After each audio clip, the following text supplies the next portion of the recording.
فلا هادي له ونشهد أن لا إله إلا الله وحده لا شريك له ونشهد أن سيدنا وسندنا وحبيبنا وشفيعنا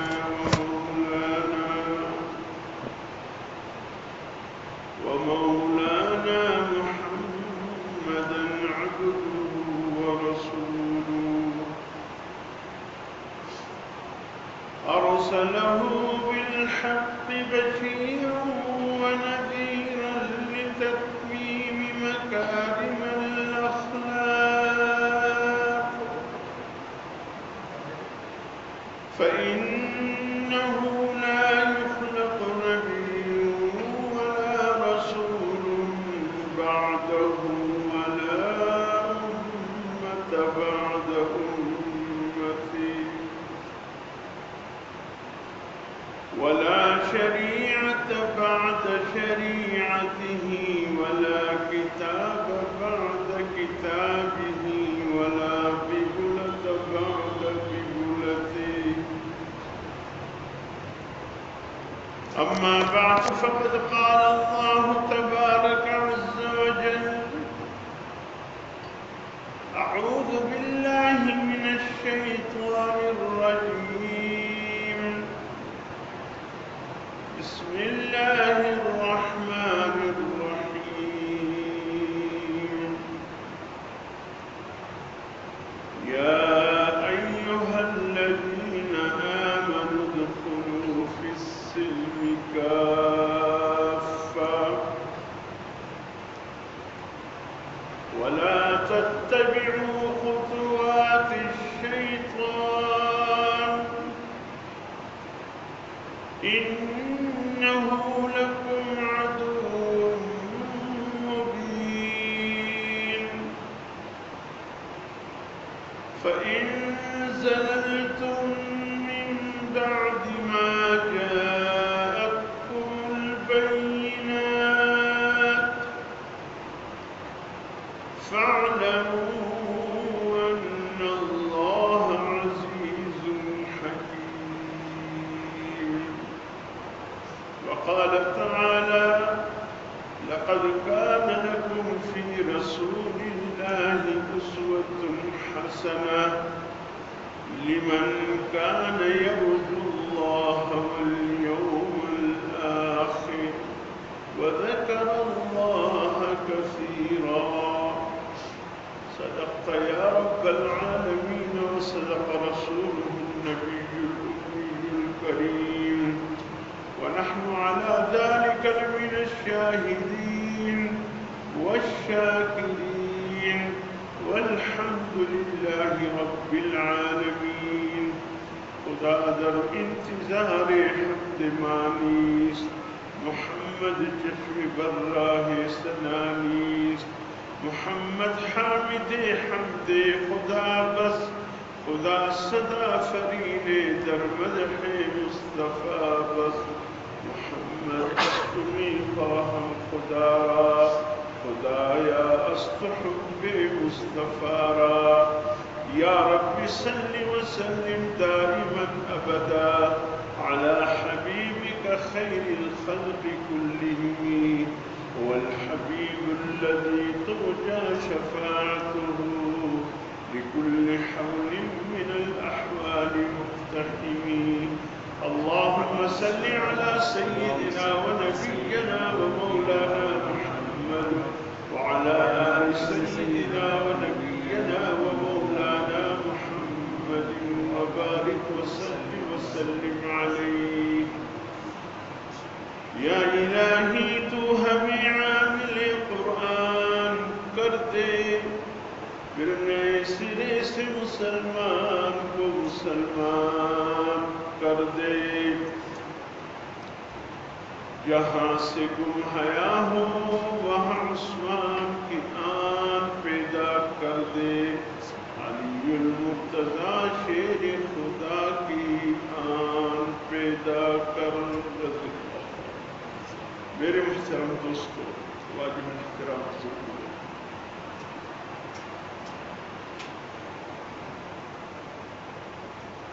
الحمدللہ اس حوالے سے عبادات کی ضمن میں یہ بات بلکہ اس بات سے سبق ہے کہ نماز پڑھنا ہے، روزہ رکھنا ہے، حج کرنا ہے، زکوٰۃ دینا ہے، ایمانیات کے مختلف درجے ہیں، حصے ہیں، سب پر ایمان لانا ہے۔ اللہ کی ذات و صفات ہے، اللہ کے فرشتے ہیں، اللہ کے نبی و رسول ہیں، اور موت کے بعد دوبارہ زندگی ہے، آخرت ہے، یہ سب، اور پھر خاص کر اس دور میں جو کہ ایمان کا سب سے بڑا درجہ بنا ہوا ہے وہ ختم نبی، کہ حضور صلی اللہ علیہ وسلم کو اس طرح ماننا کہ آپ کے بعد کوئی نبی اور رسول نہیں آیا۔ اگر کوئی دل میں شک رکھتا ہے، ضدی یا بروزی، یا یہ کہ جیسے قادیانی کہتے ہیں کہ وہ خاتم النبیین کے معنی یہ نہیں ہے کہ حضور صلی اللہ علیہ وسلم پہ نبوت ختم ہو گئی، بلکہ اللہ نے نبوت کے مہر جو ہے وہ حضور صلی اللہ علیہ وسلم کو دے دیا۔ اب جس پر حضور صلی اللہ علیہ وسلم کا مہر ہوگا وہ نبی ہوگا، اور چونکہ مرتد غلام احمد قادیانی بدبخت ذلیل کہتا ہے کہ چونکہ مجھ پر حضور صلی اللہ علیہ وسلم کی مہر نبوت لگ چکا ہے، میں نبی بن گیا۔ اچھا، اگر یہی بات ہے تو پھر اور کتنے نبی آئے؟ یہ نبوت کا مہر صرف تجھ پر لگا، ابو بکر پر نہیں لگا، عمر پر نہیں لگا، عثمان پر نہیں لگا، علی پر نہیں لگا، سعد سعید پر نہیں لگا، طلحہ زبیر پہ نہیں لگا، عبد الرحمن بن عوف ابو عبیدہ بن الجراح پہ نہیں لگا، خالد بن ولید سیف اللہ پر نہیں لگا، جس میں ایک ایک فرد حضور صلی اللہ علیہ وسلم کے صحابہ جس طرح اللہ پاک نے حضور صلی اللہ علیہ وسلم کو تمام انبیاء کے جتنے صفات ہیں اللہ نے سب کو حضور صلی اللہ علیہ وسلم کی ذات میں جمع فرمایا۔ آنچہ تنہا داری، آنچہ ہمہ تنداری، تو تنہا داری۔ اے اللہ کے نبی، وہ جو الگ الگ صفات انبیاء رکھتے تھے، اللہ نے تیری ذات میں ان تمام صفات کو اکٹھا کر کے جمع کر دیا، اور ایسا ضروری تھا کہ چونکہ اللہ نے آپ کو آخری نبی بنانا تھا، خاتم النبیین بنانا تھا، اس کے لیے ضروری تھا کہ تمام انبیاء کی جملہ صفات اللہ آپ کی ذات میں رکھے، اور وہی ہوا، وہی ہوا۔ دم عیسیٰ ید بیضا، حسن یوسف داری، آنچے ہمہ تنداری، تو تنہا داری۔ اللہ نے موسیٰ علیہ السلام کی صفات، یوسف علیہ السلام کا حسن، عیسیٰ علیہ السلام کی صفات سب لا کر آپ کی ذات میں دے، اور ایسے ضروری تھا۔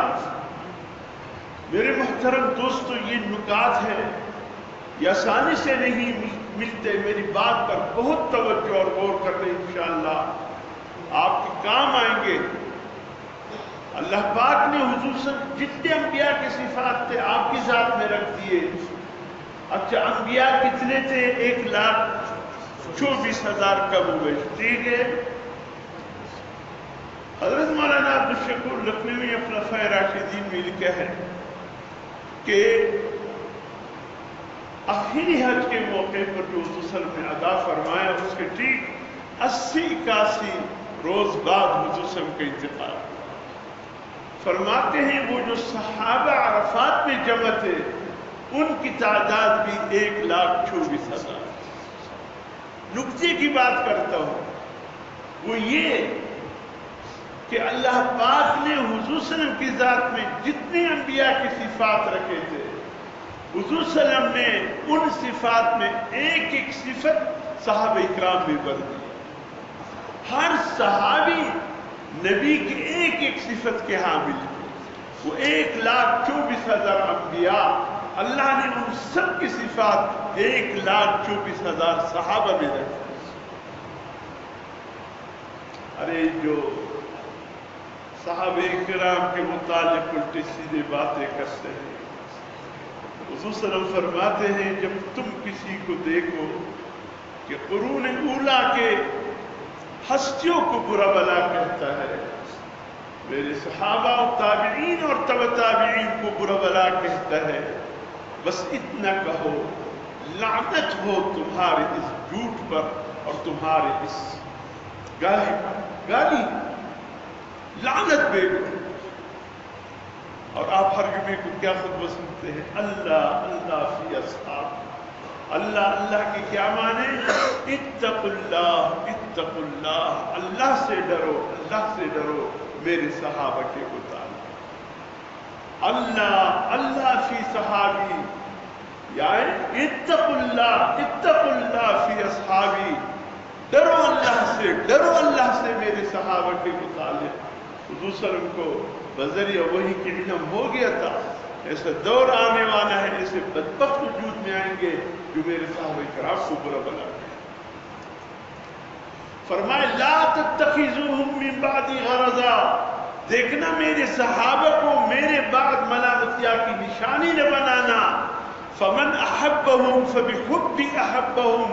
جو میرے صحابہ سے محبت کرے گا گویا اس کے دل میں میری محبت ہوگی. تو سلام فرماتے ہیں فرمائے جو میری صحابہ سے محبت کرے گا وہ میری محبت کی وجہ سے محبت کرے گا. ومن ابغضهم فببغض ابغضهم. جو میری صحابہ سے نفرت کرے گا اس کے دل میں حضور صلی اللہ علیہ وسلم فرماتے میری نفرت ہوگی تو اس نفرت کی بنیاد پر میری صحابہ سے نفرت. جس کی دل میں حضور صلی اللہ علیہ وسلم کی محبت ہو اس کی دل میں فرمایا صحابہ کی محبت ہے. جس کی دل میں حضور صلی اللہ علیہ وسلم سے نفرت ہے اس کی دل میں فرمایا حضور صلی اللہ علیہ وسلم نے میری صحابہ سے نفرت.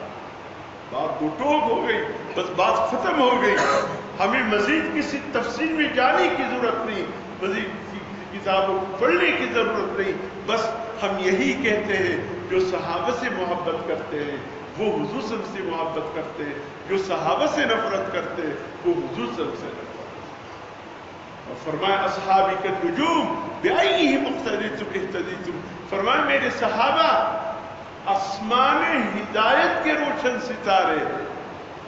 یہ ستارے تو آسمان کے ہیں. فرمایا ایک اس سے ہٹ کر آسمان ہے وہ آسمان ہدایت ہے. فرمایا میرے صحابہ آسمان ہدایت کے ستاروں کے مانند ہیں.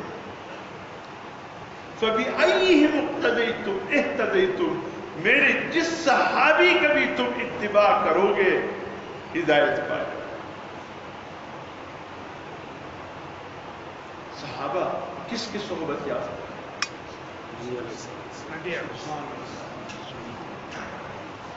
ایک اللہ والے کی صحبت یعنی صحبت سے انقلاب آ جاتا ہے. ایک اللہ والے کی صحبت سے انقلاب آتا ہے.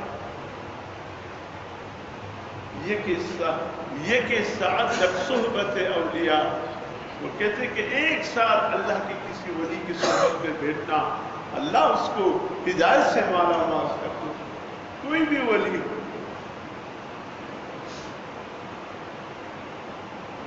اور صحابہ تو پھر حضور صلی اللہ علیہ وسلم کی صحبت یافتہ.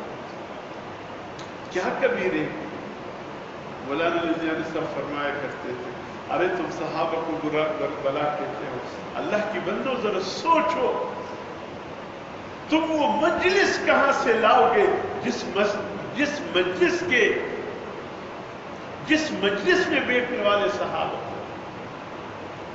تم وہ آنکھیں کہاں سے لاؤ گے جن آنکھوں کی جن آنکھوں کی نظریں حضور صلی اللہ علیہ وسلم کے چہرے انور پر جمی رہتی، تم وہ زبان کہاں سے لاؤ گے جو زبان حضور صلی اللہ علیہ وسلم سے ہم کلام ہوتا تھا؟ تم وہ کان کہاں سے لاؤ گے جو کان حضور صلی اللہ علیہ وسلم کے لب مبارک سے اور زبان سے جو باتیں نکلتی تھی ہم وقت اس کو سنتے ہیں؟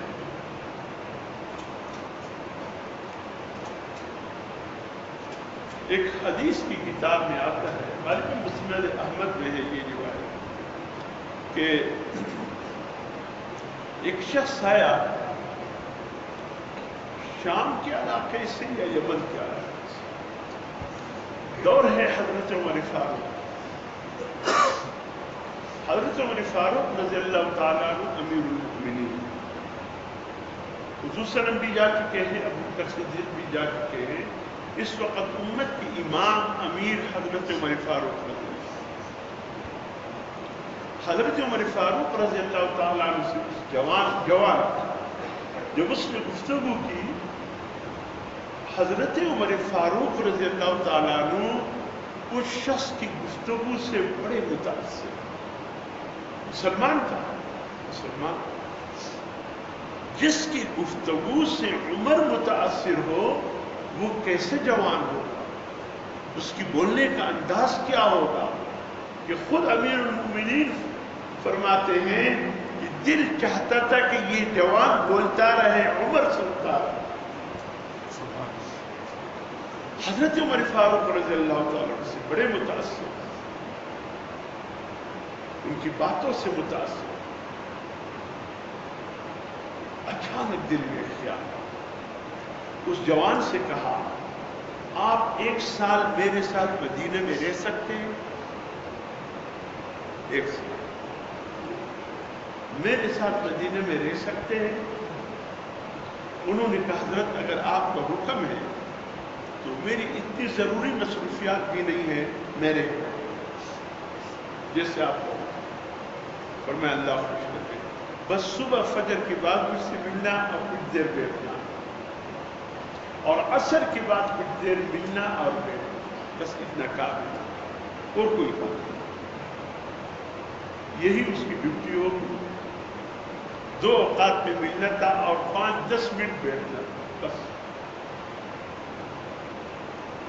ایک دن حضرت عمر فاروق رضی اللہ عنہ سے کہا، میرے بھائی بیٹے، سال تمہارا پورا ہو گیا، تم تو کچھ کہتے بھی نہیں ہو کہ گھر بھی جانا۔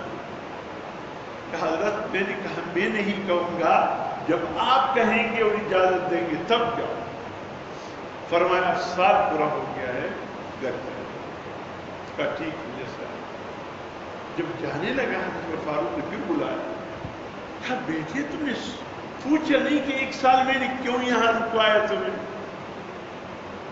تو نے پوچھا نہیں؟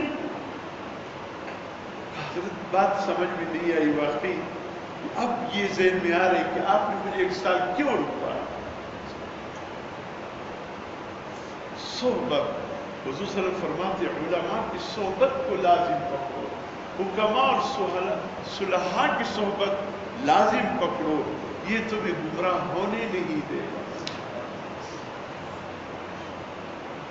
علماء کی صحبت، اولیاء اور صلحاء کی صحبت تمہیں گمراہ ہونے نہیں دے گا، ان کی صحبت کو لازم بیٹھا کرو، ان کی مجلس میں بیٹھو۔ دیکھیں تو اس دور میں تبلیغی جماعت والوں کے ساتھ بیٹھنے بھی بہت بڑی ساتھ، ایک اللہ والے نے لکھا ہے کہ ایسا دور ہو کہ دور دور تک اللہ والے کا نشان نہ ہو، اور آپ پریشان ہو کہ میں کس کی صحبت میں بیٹھ جاؤں، کوئی اللہ والا نظر نہیں آتا۔ فرمایا ایسے وقت میں پھر مؤذن کی صحبت میں بیٹھ جایا کرو، کم از کم 5 وقت میں اللہ کا نام تو لے، پھر مؤذن کی صحبت میں بیٹھ جایا کرو، 5 وقت تو اللہ اکبر اللہ اکبر۔ تو حضرت عمر فاروق رضی اللہ عنہ سے کہا، میں آپ نے پوچھا نکال رہا باقی تو آپ بتا دیجئے۔ فرمایا آپ کی گفتگو سن کر میں بڑا متاثر ہوں، ایک چیز کی کمی میرے دل کی، باقی ہر چیز میں تو باکمال۔ میں نے کہا تیری وہ کمی بھی دور ہو جائے۔ فرمایا حضرت کیا کمی آپ نے محسوس کی؟ کہا کہ کسی اللہ والے کی صحبت کی کمی۔ میں نے کہا اتنا عظیم انسان ہے کہ گمراہی کا شکار نہ ہو جائے، اس لیے میں نے تمہیں کہا کہ 1 سال میرے صحبت میں بیٹھ جاؤ، وہ جو حضور کی صحبت ہے۔ اب جاؤ، جو عمر کی صحبت میں بیٹا وہ گمراہ نہیں ہو سکتا، جو عمر کی صحبت میں بیٹا دنیا کی کوئی طاقت اس کو غلط راستے پہ نہیں ڈال سکتا۔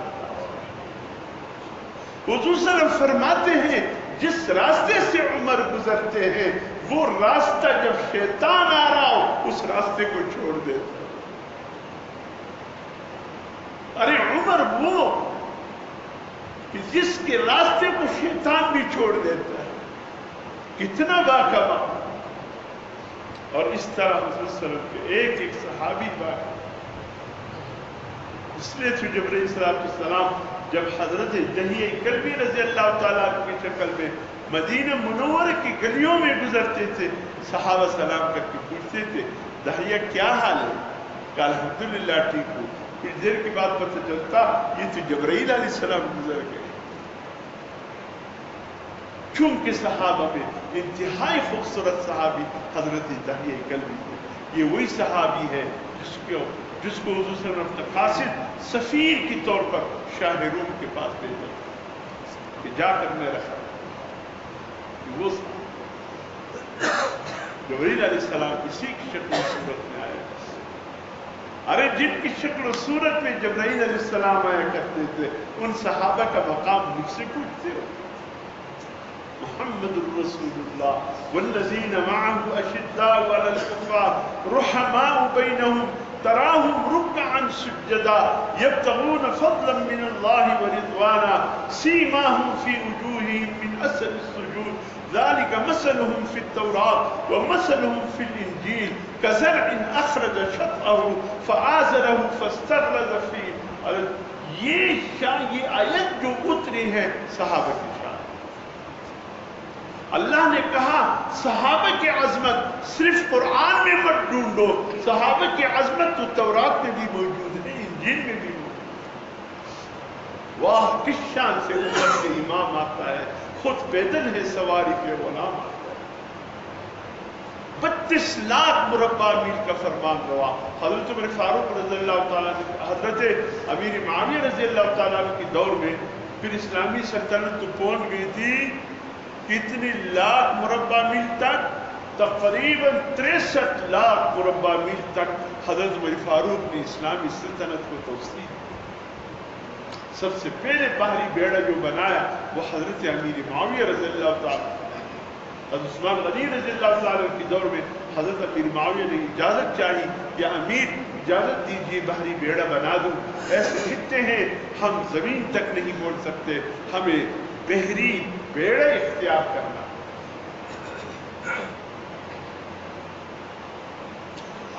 اور حضرت فاروق نے حضرت عثمان غنی نے اجازت دے دی کہ ہو سکتا ہے، مطلب تو بادبانی کشتیوں کا دور تھا، ہو سکتے مسلمانوں کو نقصان پہنچے ڈوب نہ جائے، اس لیے اجازت نہیں دی۔ جب خود امیر بنے خود پھر انہوں نے بنایا سب سے پہلے تاریخ کا امیر البحر حضرت امیر رضی اللہ تعالی عنہ۔ چھوڑ دو اخیار کی بات، انہوں نے آپ کے ذہنوں میں امیر معاویہ کے متعلق بھی غلاظت بڑا ہوگا، لعنت ہو ان پہ جو امیر معاویہ پر بھی بوستے ہیں۔ حضور صلی اللہ علیہ وسلم فرمایا میری امت کا اگر سیاست دان ہے تو وہ امیر معاویہ ہے۔ سیاست دان جانتے ہو کس کو بولتے ہیں؟ نہیں اس کو نہیں بولتے۔ آپ کے دل کی بات مجھ تک پہنچ گئی۔ آپ کے دل جو دھوکہ کرے، جھوٹ بولے، فراڈ کرے، ہاں کبھی چینی مافیا بنے، کبھی آٹا مافیا بنے، یا موجودہ دور میں پٹرول مافیا بنے، وہ کون سی مصیبت ہے جو ان سیاستدانوں کے ذریعے ہم تک نہیں آئے؟ ہاں یہ سیاستدان نہیں ہے، یہ طریقہ کار تو انگریزوں کا دیا ہوا ہے، اسلام کا دیا ہوا یہ نہیں ہے۔ حضور صلی اللہ علیہ وسلم نے فرمایا میری امت کا اگر کوئی سیاستدان ہے تو امیر معاویہ رضی اللہ عنہ ہے۔ سیاستدان کے معنی تدبر کے ساتھ، حکمت کے ساتھ، خوبصورتی کے ساتھ مملکت کو چلانے والا، مملکت کو چلانے والا خوبصورتی کے ساتھ، اس کو سیاستدان بولتے ہیں۔ فرمایا حضور صلی اللہ علیہ وسلم نے میری امت کا سیاستدان امیر معاویہ ہے۔ 20 سال گورنری کی، 20 سال پورے اسلامی دنیا پر خلافت کی، 40 سال اس کی حکمرانی ہے۔ کارنامے پڑھے تاریخ میں پتہ چلے گا۔ ان کے متعلق یہ کتاب موجودہ وقت کے ہمارے مفتی تقی عثمانی صاحب نے ایک کتاب لکھی حضرت امیر معاویہ، اس کتاب کو عنوان ہے، آپ پڑھے آپ کو اس شخص کی شخصیت کا پتہ ہے یہ کون ہے۔ لوگ کہتے ہیں یزید کا باپ ہے، ارے پھر تو کنعان کا باپ کون ہے بتائیے؟ حضرت نوح علیہ السلام۔ پھر آزر کا بیٹا کون ہے؟ حضرت ابراہیم علیہ السلام۔ پھر تو چلتے جائیے، پھر آپ کو کوئی صاف ستھرا انسان نہیں ملے گا۔ اللہ فرماتے ہیں تولج اللیل فی النہار وتولج النہار فی اللیل وتخرج الحی من المیت وتخرج المیت من الحی۔ اللہ زندے سے مردے کو نکالتے ہیں اور مردے سے زندے کو نکالتے ہیں۔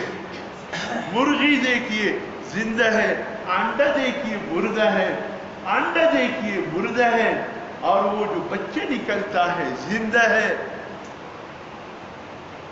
زندوں سے مردے کو نکالا، مردوں سے زندہ کو نکالا۔ علماء نے ایک ترجمہ اور بھی کیا ہے، ایک ترجمہ اور بھی کیا ہے کہ کافر سے نبی کو نکالا، نبی سے کافر کو نکالا۔ اللہ نوح علیہ السلام سے اللہ نے کنعان کو نکالا، کنعان کو نکالا، اور آزر سے ابراہیم علیہ السلام کو نکالا۔ وہ ایک زندہ ہے نوح علیہ السلام، کافر مردہ ہے، اللہ نے کنعان کو نکالا مردہ، اور اسی طریقے سے آزر مردہ ہے، اللہ نے مردے سے ابراہیم علیہ السلام کو نکالا، زندہ کو نکالا۔ نیک باپ سے برا بیٹا نکلتا ہے، برے باپ سے یعنی اچھا بیٹا نکلتا ہے۔ پڑھیے تھا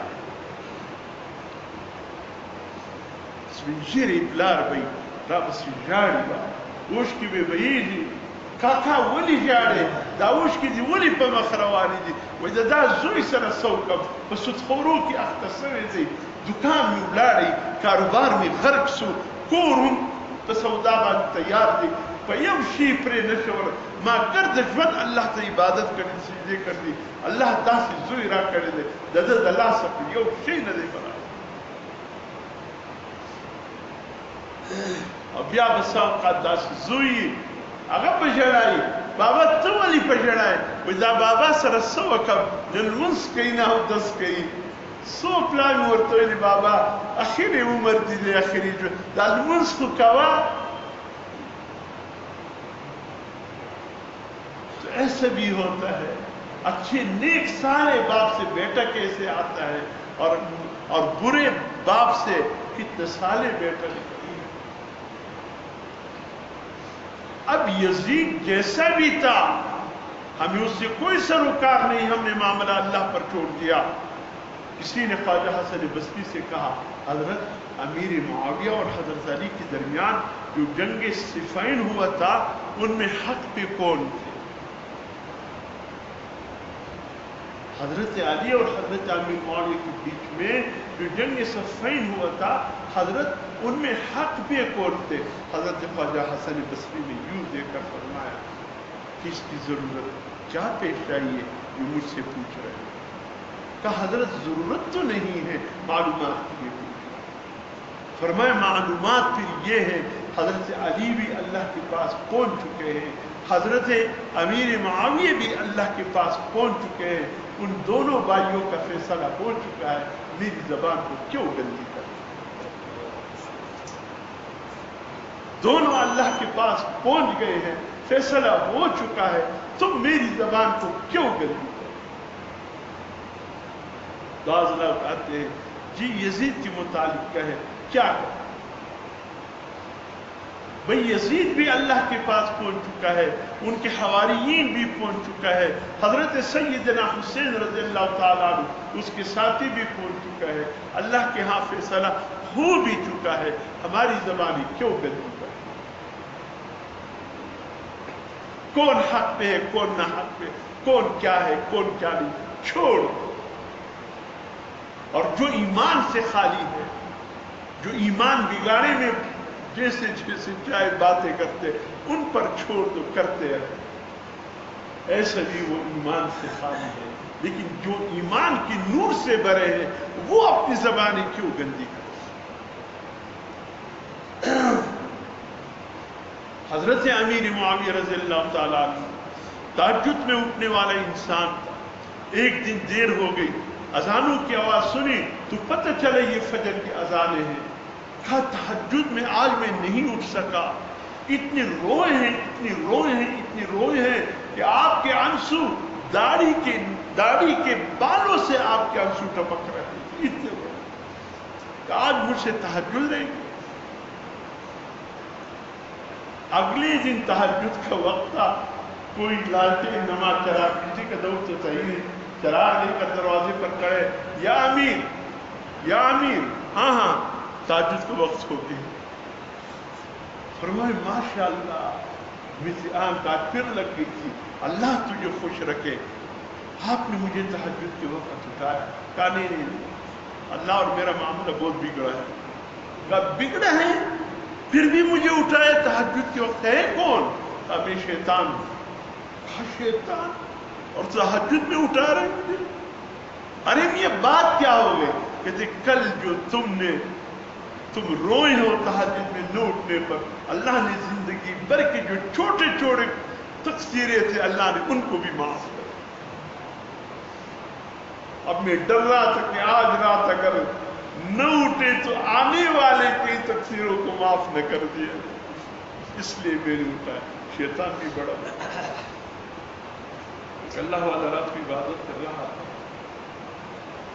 تو شیطان سامنے اللہ والے نے کہا کون ہے؟ دروازے تو بند ہے، کہاں سے آ گیا؟ شیطان۔ کس نے کہا بس زندگی سے تنگ آ، اب توبہ کرنا چاہتا ہوں تیرے ہاتھ اور نیک بننا چاہتا ہوں۔ آسان سی بات، حضرت آدم کا قبر آپ کو معلوم ہے؟ کہاں معلوم ہے؟ کب جا کر سجدہ کرو، اللہ تمہیں معاف۔ ابھی بھی وہی حکم ہے، آدم زندہ نہیں ہے، اللہ کا چونکہ حکم ہے۔ اب خانہ کعبہ تو مٹی اور گارے اور پتھر سے بنی ہوئی چار دیواری ہے، ہم طواف بھی کرتے ہیں، ہم ان پتھر کو چھومتے بھی ہیں، ہم غلاف کعبہ کو اپنے چہرے پر ملتے ہیں، لگاتے ہیں، چومتے ہیں، ایک ایک جگہ پر ہم واری جاتے ہیں، حتیم کی طرف بھاگتے ہیں، حجر اسود کی طرف دوڑ ہے، ملتزم کی طرف دوڑ ہے، ایک ایک جگہ بیت اللہ کی حضور صلی اللہ علیہ وسلم نے 15 مقام بتائے ہیں، فرمائی یہ وہ 15 مقام ہیں جہاں جو بھی دعا مانگے اللہ قبول فرماتے ہیں۔ ہم ان 15 مقامات کی طرف دوڑ لگاتے ہیں، لیکن اس 15 مقام کو حاجی پا لیتا ہے، عمرے والا کچھ کو پا لیتا ہے، کچھ کو نہیں پا لیتا۔ مثلا ان 15 مقام میں حج کی دنوں میں مینا ہے، ان 15 مقامات میں حج کی دنوں میں مزدلفہ ہے، ان 15 مقامات میں حج کی دنوں میں عرفات ہے، لیکن حج کی دنوں سے ہٹ کر پھر وہاں کوئی عبادت دعا کی بھی اجازت نہیں، دعا کی۔ تو اس لیے ہم اصل میں اللہ کا حکم ہے، ہم جو یہ رخ کر کے نماز پڑھتے ہیں یہ کس کی طرف؟ خانہ کعبہ کی. جو خانہ کعبہ میں نماز پڑھتا ہوں عین خانہ کعبے کو سامنے رکھ کر نماز پڑھے فرض. جو مکے شہر میں نماز پڑھتے ہیں اب خانہ کعبہ تو عین سامنے نہیں آ سکتا تو اس کے لیے قبلہ پورا مسجد الحرام جو مکے کے اطراف میں نماز پڑھتے ہیں. اور جو ہم ہیں یا دنیا بھر کے انسان ہم نہ عین بیت اللہ کو سامنے رکھ سکتے ہیں عین نہ مسجد الحرام کو سامنے رکھ سکتے ہیں. ہمارے لیے پورا مکہ شہر قبلہ پورا مکہ بس. لیکن خوش قسمتی ہماری پاکستان والی یہ ہے کہ ہم جس رخ پر نماز پڑھتے ہیں اس رخ پر ہجرات کرتے ہیں. اللہ نے ہمیں پاکستان والوں کو اس رخ پر رکھا جس رخ پر ہجرات کرتے. رکن یمانی کی رخ پر تو یمن ہے رکن شامی کی رخ پر تو شام ہے اور اسی طریقے سے رکن عراقی کے رخ پر عراق ہے حجر اسود کے رخ پر ہندوستان اور پاکستان. یہ بہرحال میرے محترم کہنے تو میں آیا تھا معاملات میں لیکن معاملات کے بعد صحابہ کرام اللہ کا کام ہے نہ میرا اپنے زبان میرے اختیار میں ہے نہ بولنا میرے اختیار میں ہے. آج سے کسی اور موضوع کو لے کر اللہ نے کوئی اور موضوع چلا دیا یہ بھی ہمارے دین کا حصہ ہے. خدا را فتنے بہت ہے اپنے ایمان کو درست رکھو. ایک طرف مرزائیت جو ہمارے اندر گھس گئی ہے یہ بدبخت ہمارے حکمرانوں کے اندر گھس گئے ہیں کیا کرنے جا رہے آئی دن خبریں آ رہے اللہ ان کی شر سے ہمیں یا اللہ قادیانوں کی شر سے ہمیں. دوسری طرف یہ ہے جو ہمارے سامنے ہوتے ہیں.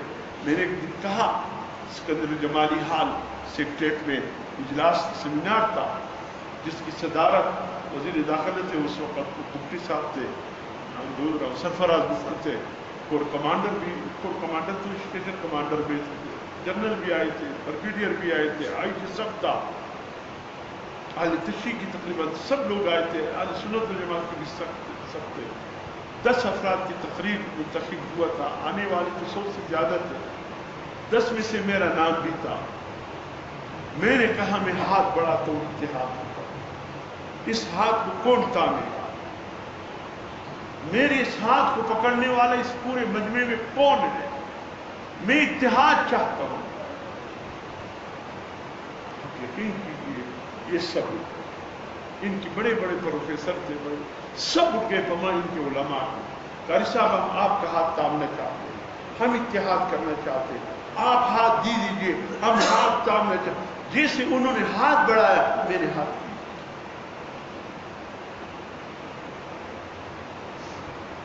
اچھا سب بیٹھے تھے فوجی بڑے بڑے کمانڈر تھے وہ بھی ہنسنے لگے کہ یہ کیا ہوا. میں نے کہا ایسا نہیں ایسا اگر میں نے ہاتھ بڑھایا تم نے میرے ہاتھ پکڑا یہ اتحاد بین المسلمین نہیں ہوگا بین المنافقین ہوگا. کافر کیا کرے آئیے میں نے کہا اس طرح حضور صلی اللہ علیہ وسلم کے ایک ایک صحابی کو مقام دینا ہوگا.